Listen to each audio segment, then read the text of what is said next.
প্রিয় দর্শক, সালাম এবং শুভেচ্ছা নেবেন। পররাষ্ট্রমন্ত্রীর চীন সফরের উপর একটি আলোচনা শুনছিলাম। আলোচক বলছিলেন, চীনের সাথে আলোচনা ভারত ভালো চোখে দেখেনি। ভারত চায় তিস্তা মহাপরিকল্পনা বাস্তবায়ন করতে। তাদেরও একটা প্রপোজাল দেওয়া আছে। বিষয়টি কি তাই? ভারত কি কোনো প্রপোজাল দিয়েছিল? আমার যতটুকু মনে পড়ে সেটা কোনো প্রপোজাল ছিল না। ভারত তার আগ্রহের কথাটা জানিয়েছিল। কারণ প্রপোজাল তৈরি করতে হলে প্রয়োজন ফিজিবিলিটি স্টাডি, কাজের ডিটেলস, ডিজাইন এবং এস্টিমেটেড কস্ট। ভারত এসব করার সময় এবং সুযোগ কোনোটিই পায়নি। ভারত ইচ্ছা প্রকাশ করার কিছুদিন পরেই তো হাসিনাকে দেশ ছেড়ে পালাতে হলো। পরে আসলো ইউনূস সাহেবের সরকার। তারা তো ভারতের কাছে তেমন একটা গ্রহণযোগ্য ছিল না।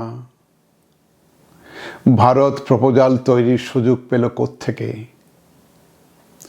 যারা পানি দিতে চায় না, তিস্তা চুক্তি ঝুলিয়ে রেখেছে বছরের পর বছর, আন্তর্জাতিক আইন মানছে না, তাদের দিয়ে কি তিস্তা মহাপরিকল্পনা বাস্তবায়ন সম্ভব? তাছাড়া প্রকল্প বাস্তবায়ন করা না করার সাথে ভারতীয় স্বার্থ জড়িত। যে ধরনের অবকাঠামো পানির ফ্লো নিয়ন্ত্রণ করে, সেটা আপস্ট্রিম অর্থাৎ উজান থেকে বর্ষার পানি সরানোটা মন্থর করে দিতে পারে এবং ভারতীয় এলাকার প্লাবন দীর্ঘায়িত করতে পারে। কাজেই ভারতের মাধ্যমে তিস্তা মহাপরিকল্পনা বাস্তবায়নের সম্ভাবনা নেই বললেই চলে। কেউ কেউ প্রশ্ন তুলতে পারেন, তবে যে ভারত প্রকল্প বাস্তবায়নে আগ্রহী? আমার ধারণা, ভারতীয় আগ্রহের কারণ চীনের কাছ থেকে প্রকল্প সরিয়ে এনে কৌশলে তার বাস্তবায়ন ফ্রিজ করে রাখা। তিস্তা পরিকল্পনায় চীনের অংশগ্রহণে ভারতের আপত্তি। প্রকল্প বাস্তবায়নের মূল জায়গা থেকে শিলিগুড়ি করিডোর বেশি দূরে নয়, হয়তো 40-50 মাইল হবে। চীনাদের প্রকল্পে কাজ করাটা নাকি ভারতের নিরাপত্তার জন্য ভীষণ সেন্সিটিভ। বাংলাদেশের কয়েকটি মিডিয়া এবং পণ্ডিত ব্যক্তিবর্গ একই ধারণা প্রচার করে থাকেন। বিষয়টি কি আসলেই তাই? প্রকল্প চলাকালীন সময়ে চীনারা করিডোর নিয়ে কি করতে পারেন? হয়তো করিডোরের সমস্ত অ্যাক্টিভিটিজের উপর ট্র্যাকিং করা। তার জন্য চীনাদের বাংলাদেশে আসতে হবে কেন? তারা তো সেটা তাদের দেশে বসেই করতে পারেন। কারণ করিডোর থেকে চীনা সীমান্ত মাত্র 80 মাইল।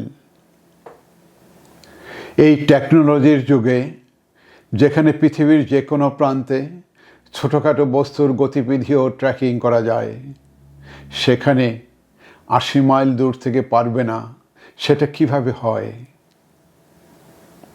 যেসব রাস্তায় প্রকল্প বাস্তবায়ন ঠেকানো যায়, ভারত তার সবগুলোকেই ব্যবহার করেছে।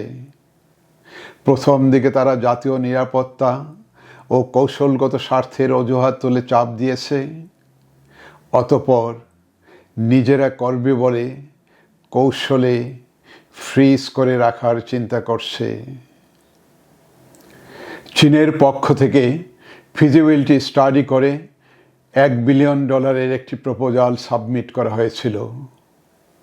সেই প্রপোজাল নিয়ে লম্বা সময় ধরে চলছে নাটক। শেষবার প্রকল্পের কাজ শুরু করার কথা ছিল এই বছরের জানুয়ারিতে। সেটাও হলো স্থগিত। এবার বিএনপি সরকার এই মাসের প্রথম দিকে নতুন করে তিস্তা প্রকল্প বাস্তবায়নে চীনের সহযোগিতা চাইলেন। মানুষ আশান্বিত হলেন। কিন্তু হঠাৎ করে এক সাক্ষাৎকারে পানি সম্পদ মন্ত্রী শহীদুদ্দিন এনি বললেন, এখন পর্যন্ত আমাদের স্বার্থ অনুযায়ী আমাদের কি প্রয়োজন সেটা নিয়ে আমাদের সমীক্ষা চলছে। অর্থাৎ তিস্তা প্রকল্পের সম্ভাব্যতা যাচাই এখনো শেষ হয়নি। যে প্রকল্পের কাজ শুরু হওয়ার কথা এবছরের 1 জানুয়ারি থেকে, আবারও সমীক্ষার অজুহাতে তাকে পেছনে ঠেলে দেওয়া হলো। এটা কি ভারত তোষণ? পানি সম্পদ মন্ত্রী কি তাহলে ভারতের হয়ে ভারত যা চাইছে সেই কাজটি করতে চাচ্ছেন? অর্থাৎ তিস্তা প্রকল্পকে কৌশলে ফ্রিজ করে রাখা। সবাইকে ধন্যবাদ।